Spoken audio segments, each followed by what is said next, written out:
Property Investing Insights, your authority on all things property investing, finance and wealth creation with Right Property Group.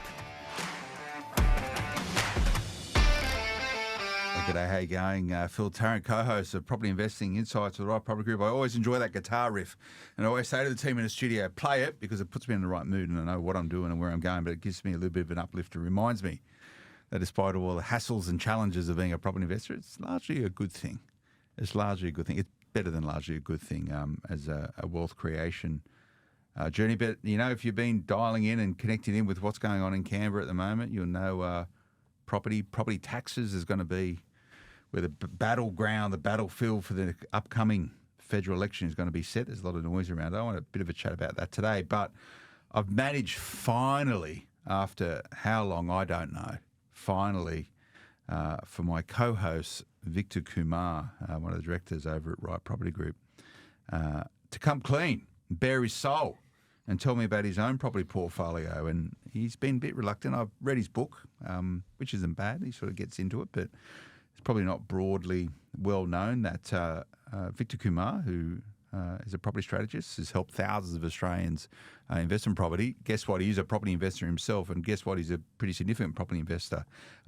But when I sort of scratched the surface a little bit, I worked out that it's not him.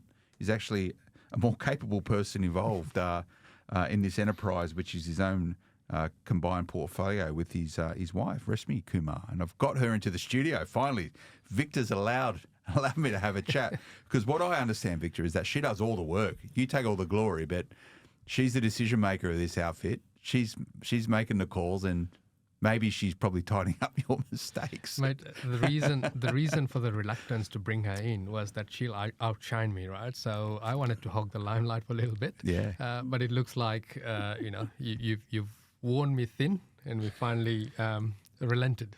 Finally, Reshmi, how you going? Welcome to the show. Oh, thank you for having me, Phil. It's been amazing. I have been wanting to come here, and I think that's the reason he's been pushing me back. If I outshined him. Does he sort of sit you down on a Sunday afternoon and go, you must listen to my podcast. It's very, very good. You can hear how important I am. Ah, gosh. I just don't want to listen to any podcast. I can hear his voice right through, and it's just like, oh no, not another. The same thing with the book. Yeah. I just hear him speak through the book, and it is very, very difficult. It's like, oh no, I don't want to listen to you. No, you listen to enough, but the book's good though. Did you read it? Well, you're part of the story. I did read the book. Was throughout the journey making the book, and yeah, you can hear him speak through the book. So that just tells you how good it is, I guess. Well, it's a great story, and I'm semi-familiar with it. I've known you for well over a decade. The last time I saw you, Reshmi, was at my engagement party. That's right. Which is a long time ago. Very long time ago. It's a very, very long time ago. So I'm familiar with the journey that you've both taken, and it's an impressive journey. I think it's a great migrant. Do you classify yourself as a migrant? I know you're Aussie, but I'm Aussie as anything. Yeah, but it's a great migrant story, though. It's what can be done. Yes, that's true. What can be done, and I know you don't go into too much details about your own personal portfolio outside of those people that know you quite well, but you know we've spoken about it. We've done this podcast for many years. And I think what can be said about your portfolio is that you've seen a number of different markets, cycles. You have quite a lot of scar tissue. And to give all of our listeners some sense of the size of Victor and Reshmi's portfolio, it's in the triple digits. Like that's not a small portfolio. That's quite a large portfolio in the big scheme of things. So through that and from that, I guess you can safe to assume that you've seen most things and you've probably made most of the mistakes that you need to make. It's probably made you better as a professional, I would imagine. Yes. And I think it's really important to flag right at the outset that, yes, the portfolio has had quite a few mistakes, right? Right at the beginning, we didn't know what we were doing. We were buying because that was the thing to do, and it was all about buying, right? It was not about strategy. It was, you follow the herd, you try and buy. But one of the things that both Reshmi and I had as a pact was that if things did go wrong, we're not going to blame, hey, you made that decision, or because it was always a collective decision. Whether someone took the lead or not, it had always been a collective decision. Yeah, and no doubt that dynamic changes and ebbs and flows just depending what's going on. And you've been building this portfolio for 20 years? 26 years now. 26 years. Very long time. God, you're not that old. No. I started when I was 5 years old. So I thought it was a great opportunity to actually have a chat with both of you because I really want to just understand the dynamics of how you go about building a portfolio like that and the ground rules. And obviously you have them, the rules of engagement, there's no blaming. You said that was a good idea, it was a bad idea, et cetera, et cetera. But, the cadence of your decision making, the way in which you go about assigning responsibility in a given time, no doubt you get swept up with the other requirements of life, family, kids, priorities shift and change professionally and the business. That sometimes probably takes more time than it doesn't. But when did you arrive in Australia? It was 1997. 97. Yeah. And actually this month on 26th of February. Yeah. Wow. God. Yeah. Okay. So you remember the date exactly when? Remember the date. Remember the smell of the air as I alighted from the plane as well. So, as young university graduates. You could say that. We were employed in Fiji, and that was a stepping stone to say, okay, we get the employment, we save up, then we come to greener pastures, right? And that's always been the case. And I suppose the coups in Fiji also paved There's the a way lot of for coups us. in the There's 90s. A lot of coups, yes, that's right. There was about 4 by memory within about 7 years of each other, if I remember my Fijian politics very well. So you went, okay, there's got to be somewhere else. Let's go to Australia. Great. How fast from arriving in Australia and getting your first property was it? So the good thing for us was we were employed, though we were not getting the great income that radiographers nowadays are getting. So it was just the two of us, so we were saving heavily. And we were thinking, oh, well, compared to the income we were receiving in Fiji, this was a huge income. So we just save as much as we can. And so within the first year, I think we bought our home. The first year? So as soon as you can get a mortgage, you... Yeah. Okay. And we could qualify for 4 times the property we bought. But then we decided, no, let's just start small and we can use that and spread it across so we could accumulate more. And we were just really focused in how we can do the best.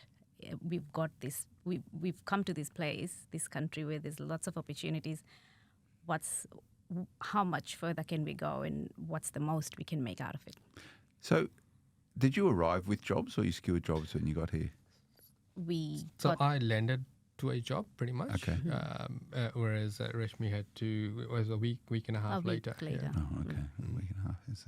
Yeah. And to give me some sense just how, and no doubt back in 1997, the wages weren't huge, but what was the disparity between what you were earning in Fiji versus what you were earning in Australia? It was three times more. Yeah, well, to put it in perspective, my annual salary when I started as a radiographer in Fiji was $5,531 a year. Okay. Right. Fijian dollars. Yeah. And I landed here and jagged a job for $37K. Woohoo. Wow. And did you just go like, what am I going to do with all this money? Like, what was your relationship with all that money like when you first sort of got that first paycheck? It was bittersweet in the sense that, hey, all of a sudden we've got this big wad of money, which was more than I would earn in a month or 2 months in Fiji.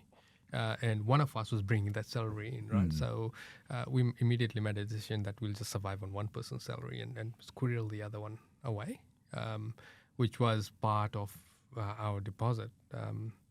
And funny thing was that we tried to get a loan, and you have creature of habit, right? So in Fiji, we were banking with Westpac, and so therefore we banked with Westpac over here, right? And we were living in a unit in Liverpool, and we decided it's time to buy a home because we had $13,500, I think it was. Something like that. $13,500 saved by the time. So this was pretty much beginning of. So we came in February. By October, November, we were starting to look for a home, right? And the deposits at the time. Home to live in? Yes. Okay. Yeah. So we took the approach of, let's buy a home first, and then, which is usually the typical migrant fashion back then. I think the sentiments changed quite a bit, and now with more education, people are investing first and buying the bigger home next. Nothing wrong with either scenario, but we had 13.5 saved, and I went to the bank to get a loan, and they told me that I didn't have a credit rating, and that was the first time I learned about credit rating. To the point where we're not used to having a car, right? So I'd driven to Liverpool CBD and parked in a quarter-hour zone in front of the bank. And when I got the good news that I can't borrow anymore, anything at all, because I don't have a credit rating, new concept, I was so upset that I walked back home because I forgot I had a car. And I find out that we find that out like 7 o'clock at night when I come back from work. Where's How the many car? tickets did you have? None. Luckily, Yeah, luckily in the So it's an quarters. omen. Yeah. So what did you do about it? You know what? We decided, even though they're saying that you can't get a loan, and I would not recommend this to anyone right now, we decided we'll start putting offers on homes, and we'll let it sort itself out. So we saw several homes, some of them quite expensive for that time. We could qualify for 350K, which we later found out. Yeah. But we were starting to look at the 300, and then we had a chat, and we decided to scale it down. I think at the time we then went out and got our first credit card in order to get our credit rating sort of started. Yeah. In that sense, and paying the credit. So the country wants us to be in that all the time. So we'll make the most of it then. So you got credit cards, but you didn't. But you started using it so you could pay it off to show the bank that you were. And how long did you need to do that? So 3-6 months was enough for them to get confidence. 2 months, 3 months. Yes. And you're in the medical profession, so typically they like lending money to people inside of the medical sort of. We fraternity. didn't know that at the time. I don't think that was so prevalent at the time. It was all just the same. Yeah. Really. So you finally got a loan with Westpac or someone else? No. So we finally found a home where it was on the market for, I think it was 139, and with great negotiating skills, we bought it for 137,000. Oh God! The master in action. Yes, that's it. That's God. it. So once our offer got accepted, we then told the real estate agent, actually, we don't have a loan. So he then put us in touch with a broker, so I also walked into ANZ as well. And we had 2 loan approvals all at once. Okay. One with, I think it was AMP. And the other with ANZ, so the 2 A's, right? And the conveyancer, who I've still got solicitor, I've still got a really good relationship with him. We had attended a how to buy a first home seminar with them. So back then, ads in the back of newspapers and all. So I attended that. So he obviously got the business, and he calls me and said, "So which loan do you want? Right, I've got 2 approvals here for unconditional." And I said, "Oh, okay. So you decide." And that's how the journey started. Wow. So you bought a principal place residence. Yes. Which suburb? Sydney? It's a suburb in Camden called Currants Hill. Okay. And it's a long way out, Camden, back in the... Yeah, back in the day. But we're local to the area. My sister lived in a suburb called Bowbowing, so we're familiar with it, and we didn't know how to venture further. Yeah, and you were working out of Livo or somewhere? I was working at Liverpool Hospital, and Reshmi was at the other side of the world. In Mount Druitt. Oh, yeah, the Druitt. Yeah. Druitt. So traveling from Liverpool to Mount Druitt, because no one told us that it was in the other end of the world. Yeah. But we thought a big country, it's okay. It's no worries. Yeah, no big deal. So Just 2 do cars then? So you had to have 2 cars? No, train. We had one. You're on the train. You're on the train to Mount Druitt. I did the train to Mount Druitt. Ooh. Yeah. Wow. So that's a long way around. Yeah, but it was awesome. Yeah. Back in the 90s. That's cool. So that's where it all started. Okay. You still have the house now? Yes, Did you we keep do. it? Yeah. Yes, we do. You'll never sell it?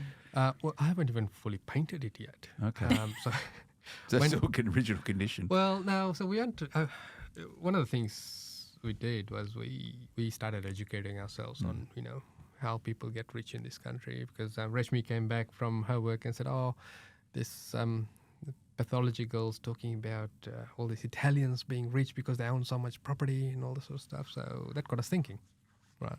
Yeah. And so I attended a seminar where it said, get the valuation up, paint it really bright colors, deep colors. So we started painting the skirtings ceramic red, and I discovered that I'm not much of a painter. So to this day, just the living area, half of it, the skirtings are painted one color, and the rest is still the original color. God. So how did you go then from that first property in the suburb of Camden to a portfolio with triple digits of properties inside of it? That's some pretty heavy lifting. Mm-hmm. So was it like an all-absorbing mindset sort of a shift or a capability for you to embrace, hey, we're going to spend all our time, energy and effort on building our property portfolio? There must have been a massive focus for you both. I think there was a goal that we had to achieve. The idea was, when I first came in and I saw what people were doing, it was just early in the morning dropping children in their pajamas to childcare centres. And that was one of the things we didn't want to do. For me not to be able to do that to my children who I wanted to raise myself and not to put them in childcare centres early that morning. It was like, what are we going to do so that we can have that sort of level of income so that when we have our children or start a family, I can comfortably stay back.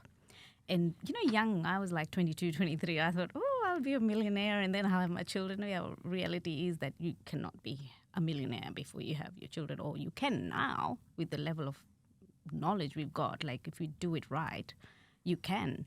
So I did replace my income and then stayed home when the children came. But that was our main focus, to replace the income so that I can stay home. Remember, time is a good thing. When we all invest, we all think about the money, but what does it really give us? It gives us the time, the quality of life you have. That's the thing. So that's what I gained. I've always had time.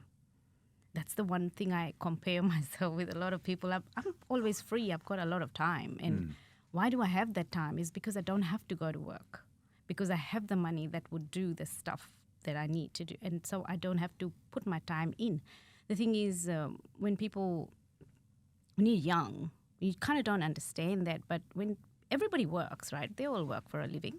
And the working life, if you just did your investing in the background, by the time you come to really living your life, you don't have to really work, because that would do what you need to do. And you can just go and follow your passions. There was lots of things that we really wanted to achieve. Not only the children, everything that came from our heart. What did we really want? We had to look deep down, and we found a list of things that we both wanted to achieve. Basically, what we did was combined our lists and made it into a focus for the whole, for both of us in our life. All the areas of our lives, what are the things he liked, what are the things I liked, and we combined it as a big goal.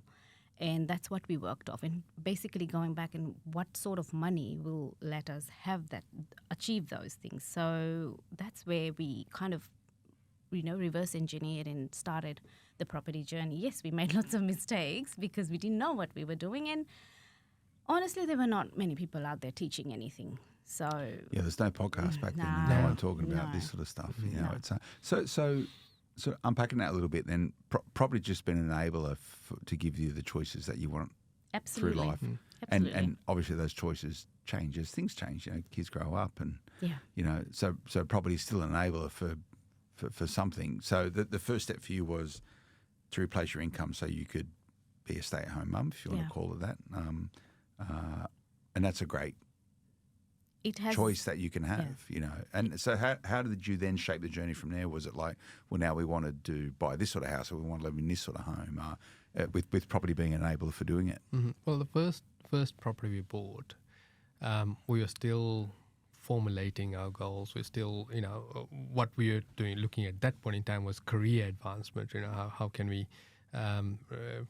study more to get higher incomes.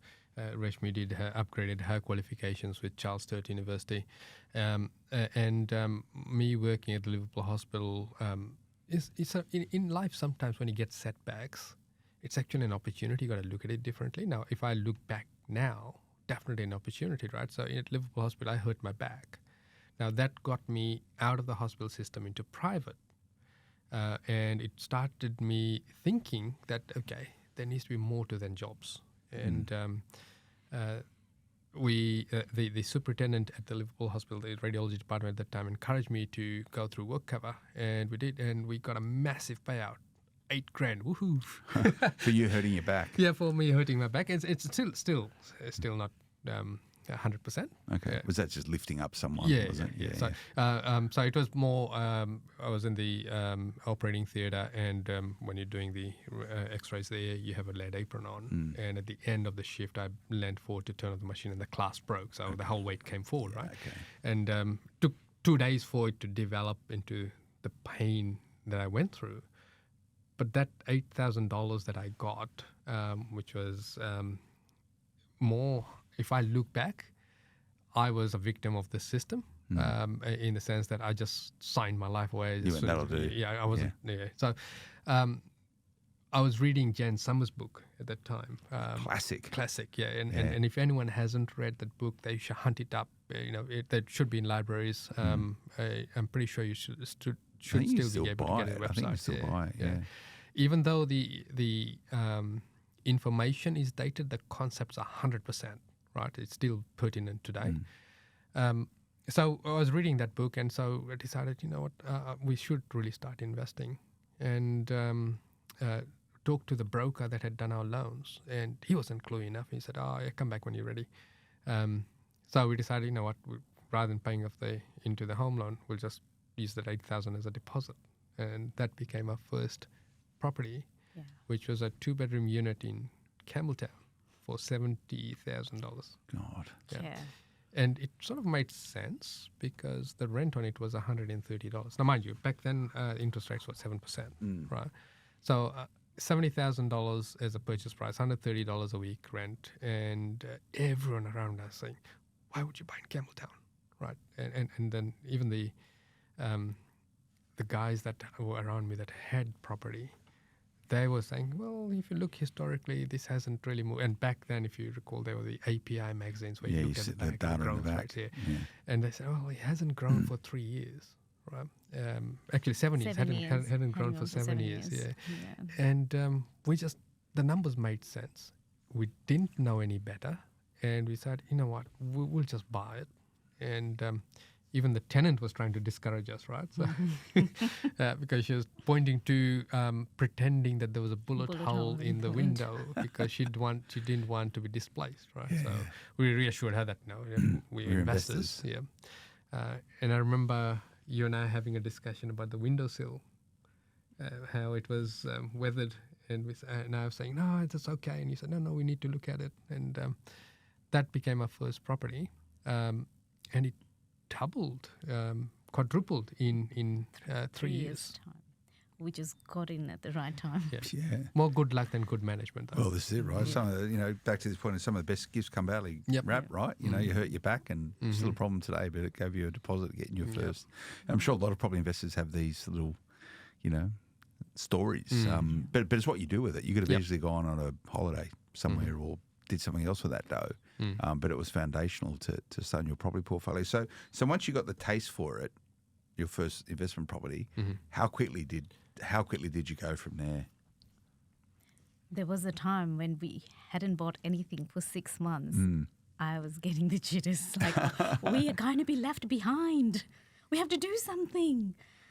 It was like to calm yourself down. No, there's no race there. But yeah. Is this still pre-kids, the first investment properties? So how many investment properties did you have before you sort of started thinking about kids, so you can think, well, I don't want to put them in daycare? Is it sort of probably all blurs into a It does, but we had a few dozen by the time. Okay. Yeah. So you're pretty established at that point. Because we had kids like 10 years after we were just newly married, and then we came here to Australia. And so you use that time to just work your guts out. And, and how much money were you sort of channeling into property from the income that you were generating through work? Pretty much everything. Yeah, okay. Yeah. So you're living pretty frugally. Very frugally. We were in the first 2 years, we had racked up about $80,000 on credit cards and personal loans, just paying for courses and going to really? seminars. Okay, Seminars so and did you invest in all that stuff, did you? Yeah, money well spent? Money very well Very well spent. spent. Okay.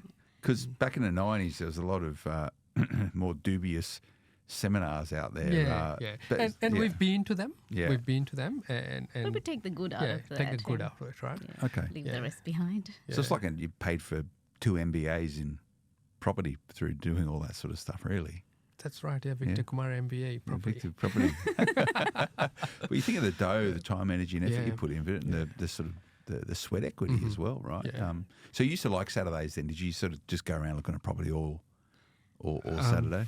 Not only on Saturday, when we were working in the South Coast, we'd during lunch break, because the work where I was working, it was scheduled as a 2-hour gap for lunch. Okay. And so in that 2 hours, I would drive around I'd prepare those letter of offers and drive around into the suburb and drop the letter of offers into those mailboxes. And that's what we used to do. Just anyone would get, we'd buy their house, like whatever. So off-market stuff you just buy. we were doing a lot of stuff back then. God. So this is So podcasting many- itself. So you were just like doing letterbox drops saying, hey, we're an investor. You want to sell your home? Yeah. Call us. Yeah. Did it work? People called. Yeah. I'm sorry, love. No, we're not selling our home. Oh, that's La, la, la. nice. But we did it because if you don't go out of your comfort zone, how do you make meet it? Yeah. I don't people don't do that these days, right? Like, I don't know if people have got the energy anymore. Yeah. Well, it's a bit different today, right? You've got the old Buyers internet, agents, right? yeah. So the biggest out of comfort zone action for me was after I attended a seminar where they talked about buying properties off the plan as an option and on selling it at settlement. That strategy doesn't quite work now. Control the asset, then sell it Yep. to someone else at that Yep. point in time. Great if Yeah. it's gone up. That's right, yeah. Yeah. So back then, the laws were a bit different where you didn't get hit with double stamp duty. Okay. There were ways around it. I attended this weekend seminar that set us back at that time $5,500. We both did. A lot of money. And then we decided, well, our cards are almost maxed. What do? I don't own a suit, right? So I went and bought a suit, cheap one. And I walked up to all the agents. So we had a Hyundai Excel, if you remember, those red ones that were zippy around at the time, right? Yeah. So I'd park my car a little way away, and then walk to these real estate agents and say, hey, I do property options, and have you got a developer that's willing to offload their whole? I'll pre-buy it so they can get their finance, and you, Mr. Real Estate Agent, you can double tip because I'll get you to sell it. And I went through about in the inner west of Sydney. All I of went that through end. about every agent, and then I hit on one agent that not in that sense.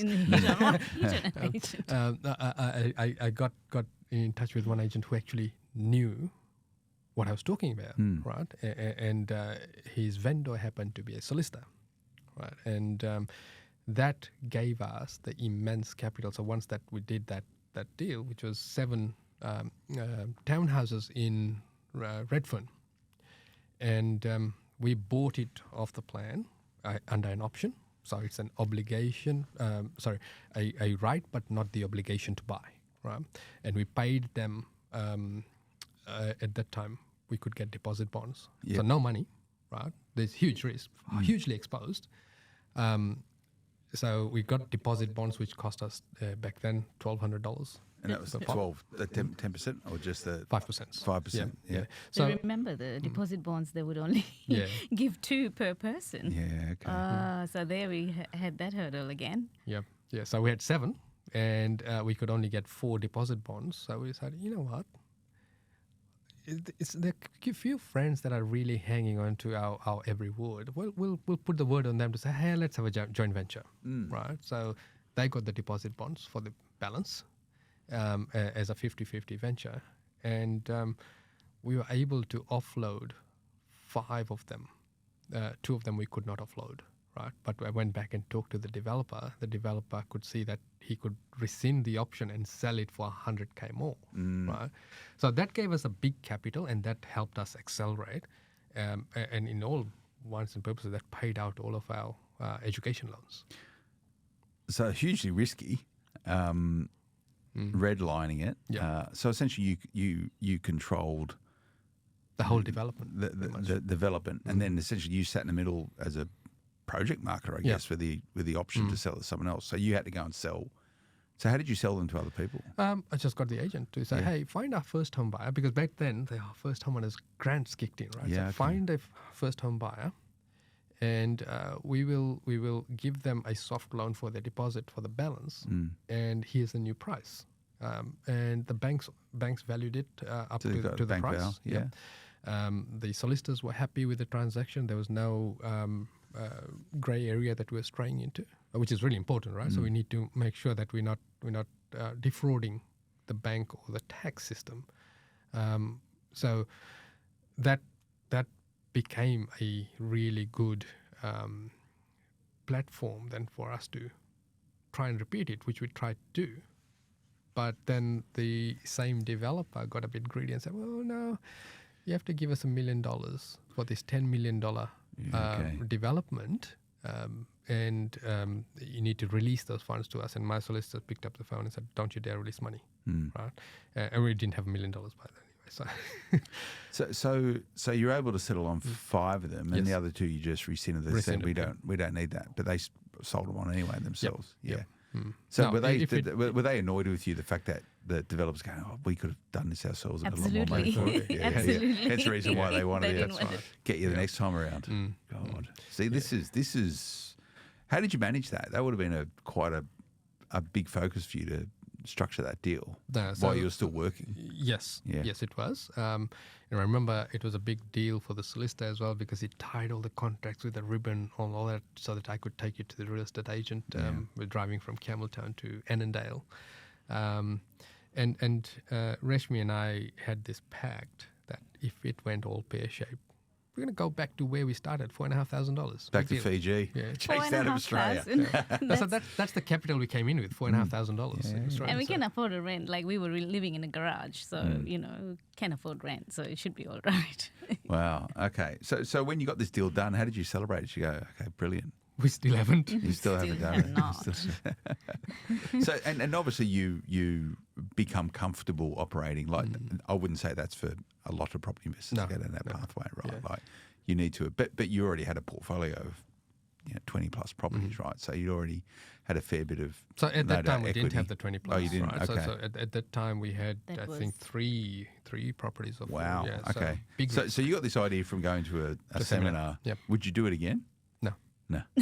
No. Would you plus recommend plus anyone? now Yeah. In most states you're paying double stamp duty. Yeah, so you pay stamp duty, then when you sell, they pay stamp duty Yep. again. Yeah, so that's the way it is. But tax laws always change and evolve. So tell me about the last day as a radiographer. Oh, gosh. I'll How let did you that tell happen? that Because story. this is the point around like, okay, well let's the first sort of gate was, hey, when we have children, you want to be able to sort of be a stay-at-home mum. When did Victor sort of hang up his It was... his lead apron? what can you say? Well, basically, as Victor said, I was trying to further my career. So after the degree that I had, I went into studying further, and I'd done one part of the course, and the second part of the course was you had to finish the second part of the course, you had to do so many hours of practical work. And basically, where I was working, they had promised me that they would put me in those rooms to do that was ultrasound. And so when time came to put me in, I would find someone else in there in my place, and I bring it up to the people and they just don't do anything about it. So I thought, wow, this is not working out. You promised me the position to train. You're not doing that.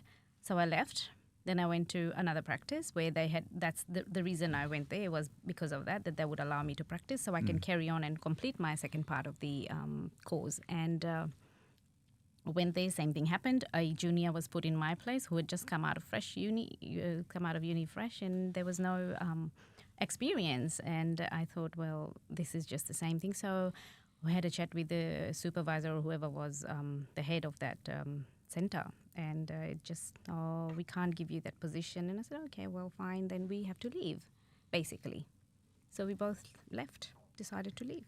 That was it. That was it. Strike. Yep. So I did the calculations. They owed us between the first 2 10 weeks worth of leave pay. So I said that'll get us over the next couple of months, and then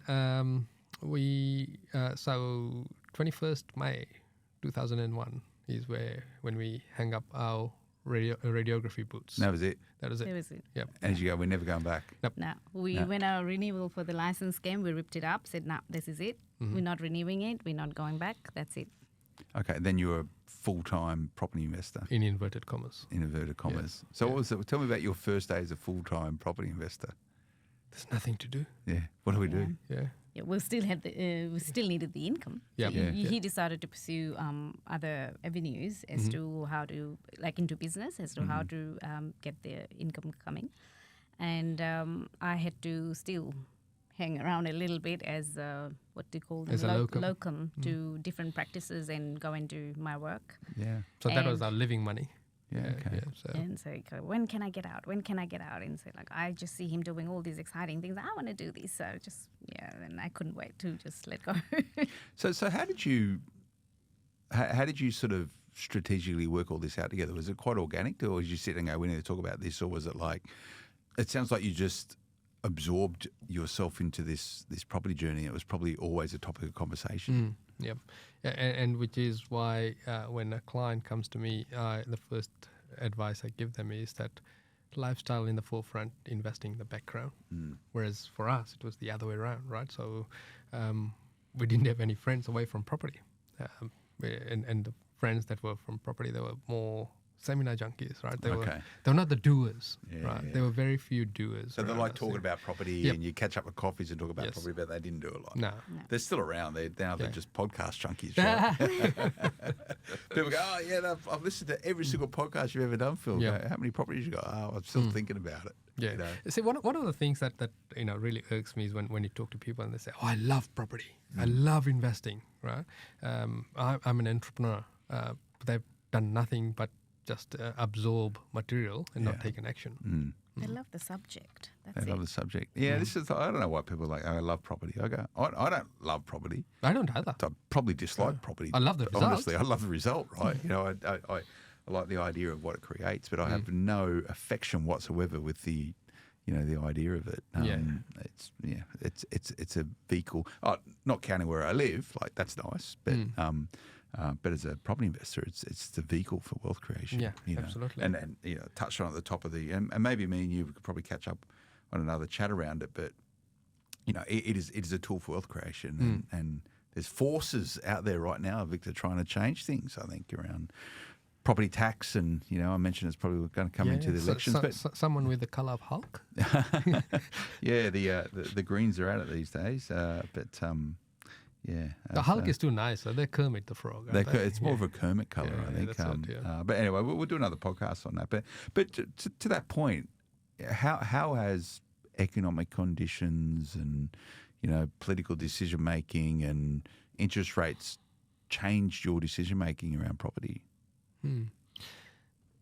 As your portfolio gets bigger, you tend to get a bit more conservative, or one partner does, right? So it flips and flops between myself and Reshmi. One quarter Reshmi would say, let's go. The other quarter I'd say, whoa, let's slow this down a bit. But your portfolio's growth is never linear in terms of the number of properties you add or the result you're trying to get to, because you're constrained by so many things, right? Life to begin with, right? It's amazing how, so if you look right now, end of February, right? More than 10% of the year's gone. Have we gone 10% into our goals, right? So life gets in the way really quickly.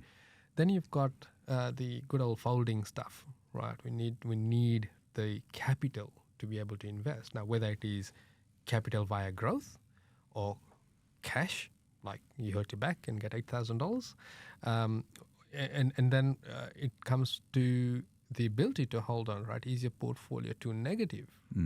Is it neutral? So you need to adjust those things.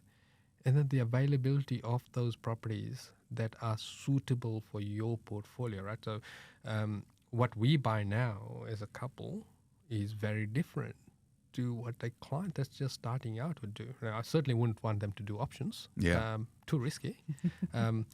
We had nothing to lose, right? But most people, when they're starting, they have money to lose. It was more of a mindset thing.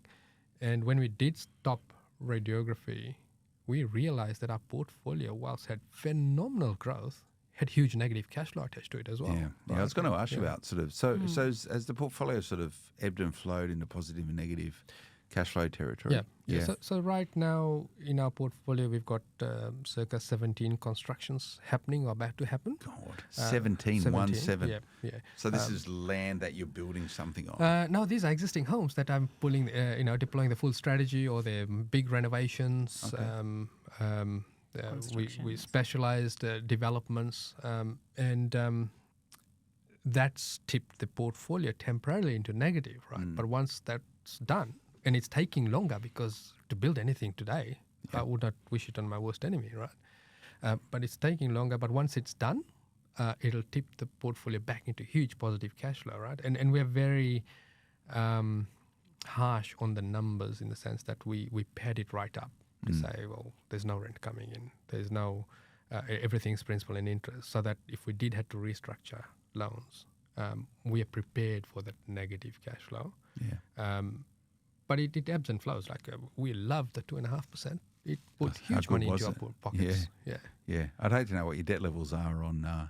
What sort of LVR you operate at? We are sitting at the moment around circa 43%. Okay. Yeah, depending on how you do the valuations. Yeah. Okay. Remembering that a few of them are blocks of units as well, so it's hard to put values on those. Yeah. It is tough. But, at a point in time, you could probably sell off 20 properties and sort yourself out and be completely unencumbered, right? Easily. Yeah. Easily. Yeah. And is that a goal at some point, do you think? Was in the beginning. Yeah.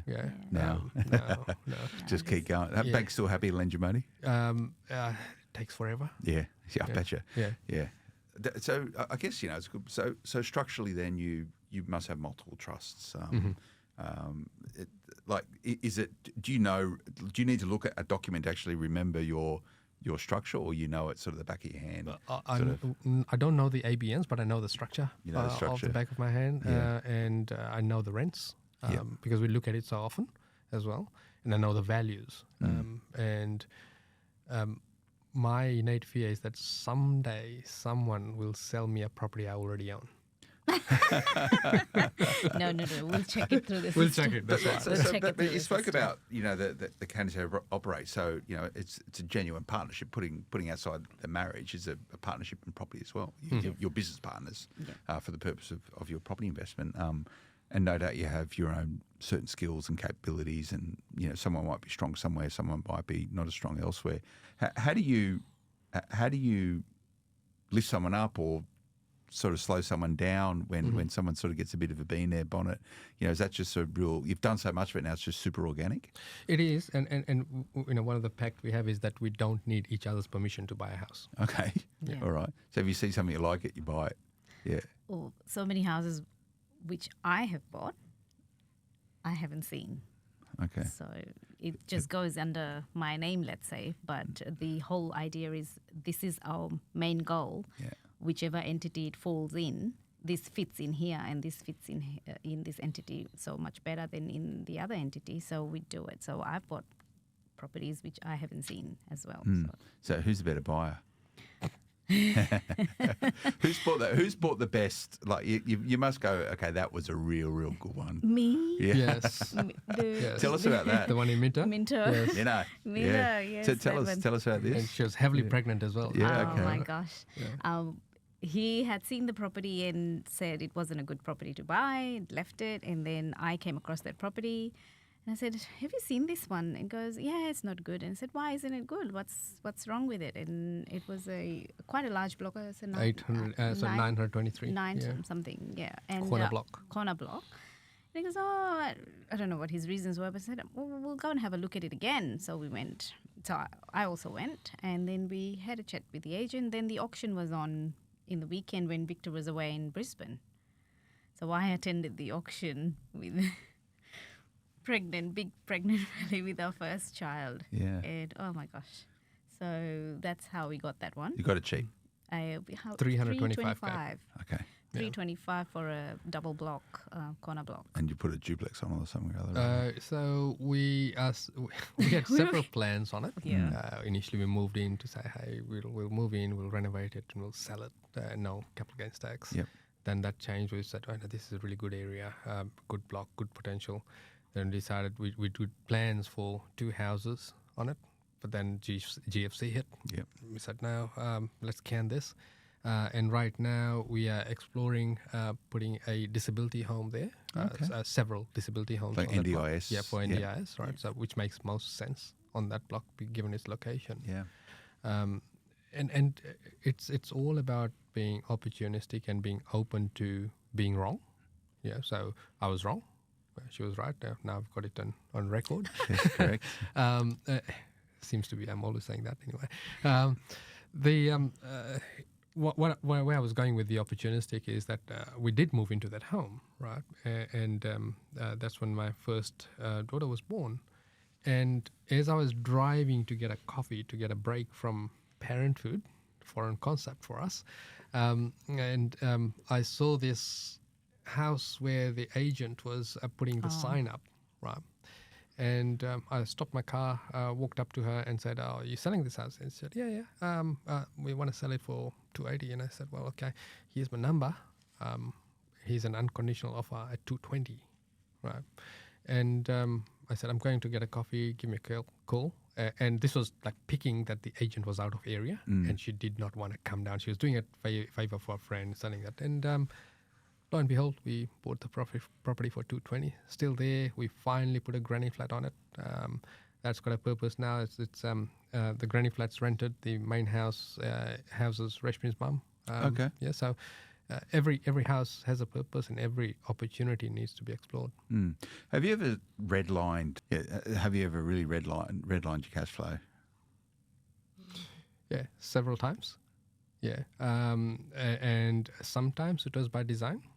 Other times, as we initially went into GFC, that was when the loans went, we were not paying that much attention. The loans started going against us in terms of the interest rates, and our ability to refinance just went away. So, yeah, definitely. But that forms the basis of our advice to our clients to say, okay, you got to look at these things, got to look at this. So as we do our reviews with our clients, they're the first things we touch on is, have you still got the flexibility to tack away, right? And every property that you buy, you need to take the approach that it's going to go horribly wrong, and you need to be able to sell and walk away with your money in any market, right? If you have those simple factors, keeps you away from the speculation and keeps you away from where everyone else is buying because it's the in thing, and makes it directly linked to your financial capability and your goals, as opposed to living out your property journey through Facebook. Has it ever sort of nearly come undone, or has it always been, I guess the bigger it gets, the probably more forgiving it can be. Has it ever fallen apart, nearly fallen apart? No, it hasn't fallen apart, although we did come very close during the GFC, in the early stages of GFC, because we couldn't tack. But then, the trusty old credit cards and the personal loans helped, because we could see an exit out of it, right? Yeah. So we were deliberate in it. It was not like, catching a falling knife. We had a strategic plan. We sat down, we mapped it out, and said, okay, let's weather this next 8 months, right? Because after 8 months, it's likely to get better. And we sold a few properties as well in a bad market. Yeah.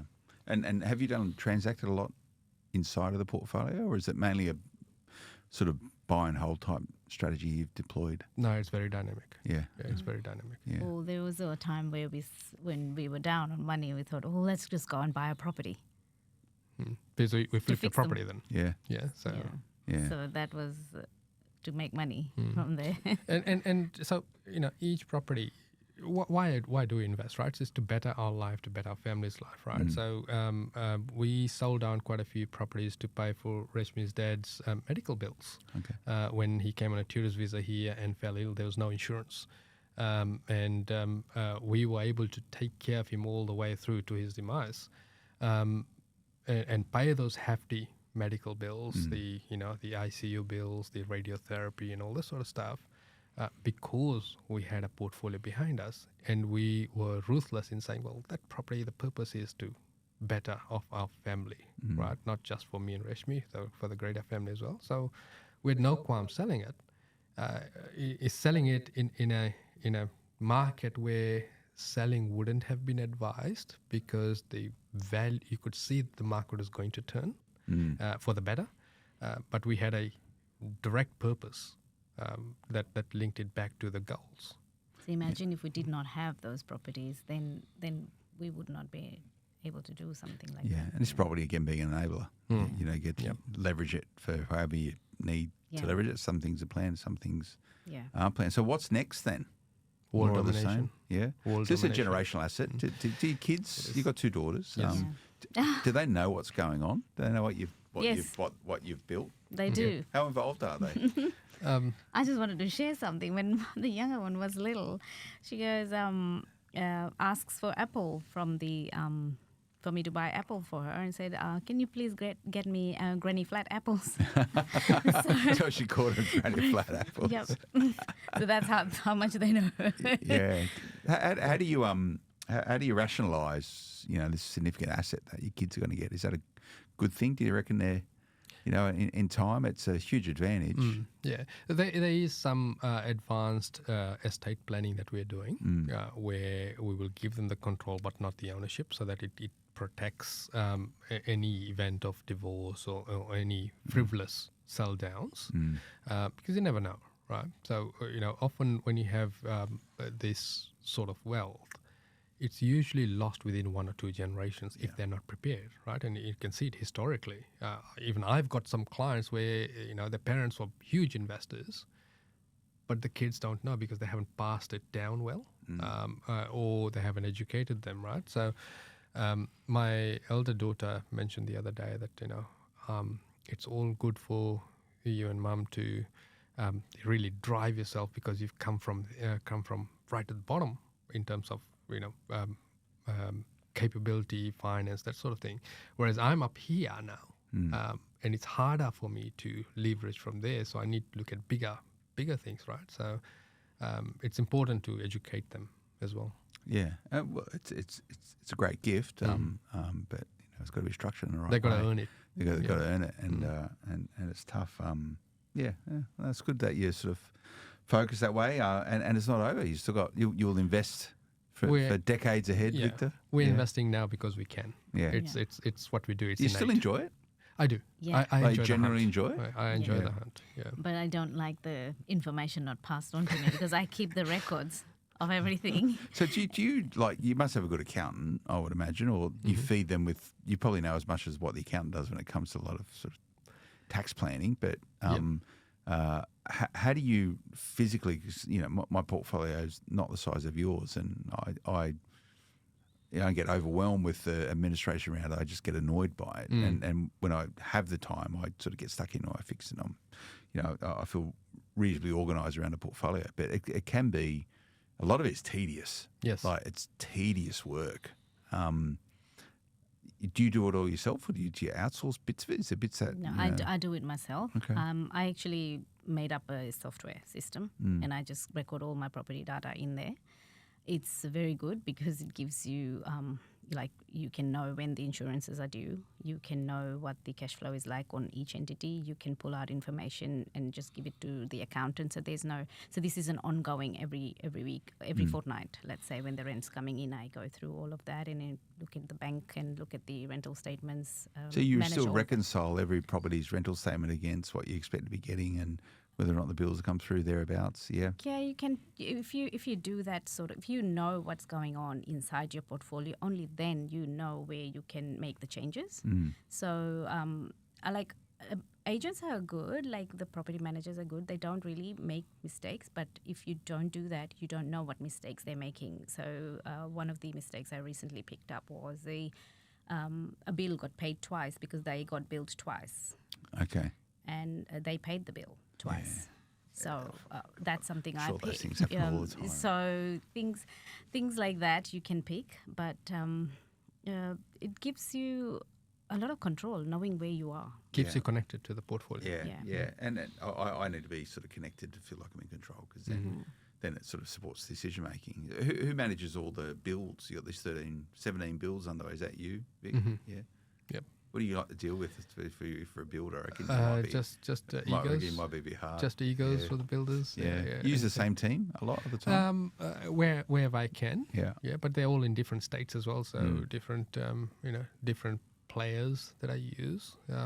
Sometimes so it's always good to pay a little bit more to get a top-notch team. Yeah. And also so that they can manage most of it, right? So as an example, in WA, I'm doing a subdivision and a build. The build's finished, the subdivision still continuing.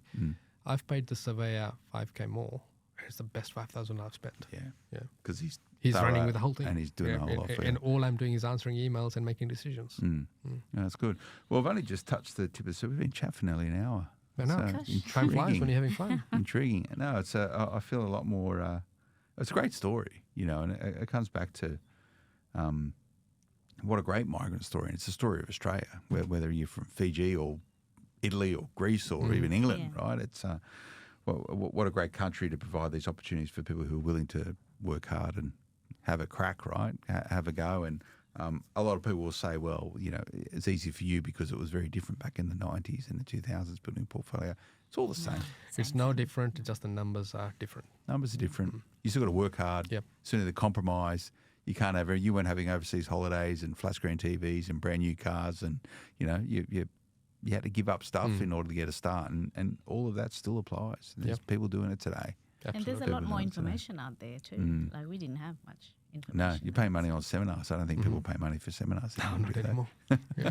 But what they do now is that they buy the capability for those people who aren't willing to put that time, energy, and effort in educating themselves. Fortunately, now we have this cadre of buyers agents, of which you guys are one of the OGs around this. So you don't need to.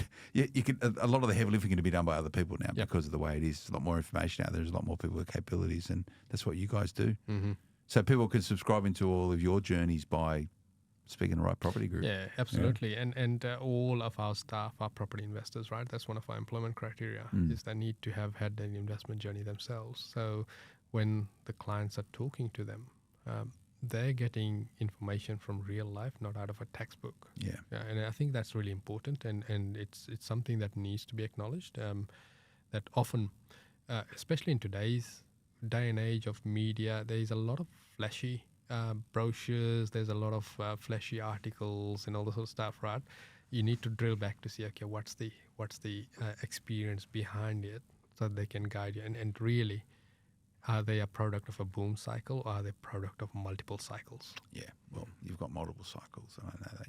I'd hope so. Yeah. So how do people contact you guys? What's the best way? The easiest way is to jump on our website, rightpropertygroup.com.au, or just ping us on our socials. We're fairly responsive on our socials as well. Okay, good. Well, it's good to see you, Reshmi.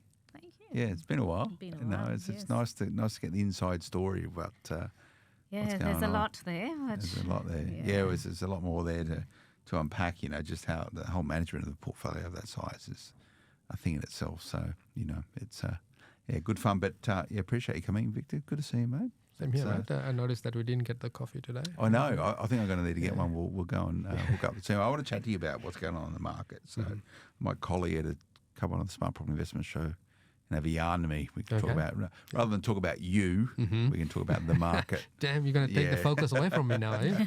It's a good story, though, and I know people that work with Right Property Group sort of get a bit of insight also of that, a more expansive and intimate view of how you guys have gone about doing it. And, that's where the experience lies, and why not? I've done it. I can't remember the first time I bought property through That's You guys just would have after been- the GFC. It would have been right? 2013?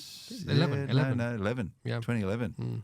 2011. And I remember the first time I ever met you was driving around Scrambletown, Campbelltown. Yeah. Met you out the front of Rashi's. That's it. And we had to drive around a whole bunch of places when I was pretty green in property. Still green now, but anyway, I feel like I know a little bit more. But thanks for coming in, guys. Remember to check out Right Property Group. That's the RIGHC, not with the W. Just Google them, you'll find them, and ask them to give you a hand if you think what they do resonates with you. We'll see you again next time. Until then, bye-bye. The information featured in this podcast is general in nature and does not take into consideration your financial situation or individual needs and should not be relied upon. Before making any investment, insurance, tax, property or financial planning decision, you should consult a licensed professional who can advise whether your decision is appropriate for you. Guests appearing on this podcast may have a commercial relationship with the companies mentioned.